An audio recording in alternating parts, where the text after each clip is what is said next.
অবলাগুলোর কোনো কিছুতেই রেহাই নেই। পার্ভোর প্রকোপ অনেকটাই কমেছে। আপনাদের সাথে পার্ভো সার্ভাইভারদের ছবি ভিডিও আমরা শেয়ার করছি। ওরা পার্ভো থেকে ভালো হয়ে উঠেছে। এখন পার্ভোর কেস আসা অনেকটা কমেছে, কিন্তু পার্ভোর সঙ্গে সঙ্গে নতুন দোসর যেটা শুরু হয়েছে সেটা হচ্ছে ডিস্টেম্পার। পার্ভো থেকে বাঁচিয়ে তোলা সম্ভব, কিন্তু ডিস্টেম্পার থেকে প্রায় 99% বাঁচিয়ে তোলা সম্ভব হয় না। আমাদের কাছে বর্তমানে 4টি ডিস্টেম্পার কেস রয়েছে, আমরা চিকিৎসা করে যাচ্ছি, জানি না কি হবে। আপনাদের কাছে অনুরোধ, আপনাদের যাদের সামর্থ্য রয়েছে ইমিডিয়েট আপনার ভালোবাসার বাচ্চাদের ছোট বা বড় DHPPIL ভ্যাকসিন দিন।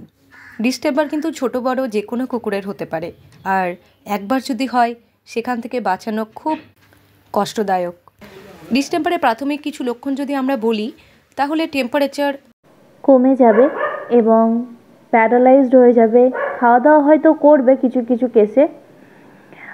পেছন পোর্শন জার্কিং হতে পারে, খিঁচুনি হতে পারে এবং চিৎকার করে কান্না করতে পারে, কারণ প্রচুর পরিমাণে পেইন হয়। এরকম লক্ষণ দেখলে ডাক্তারবাবুর সাথে অবশ্যই যোগাযোগ করুন।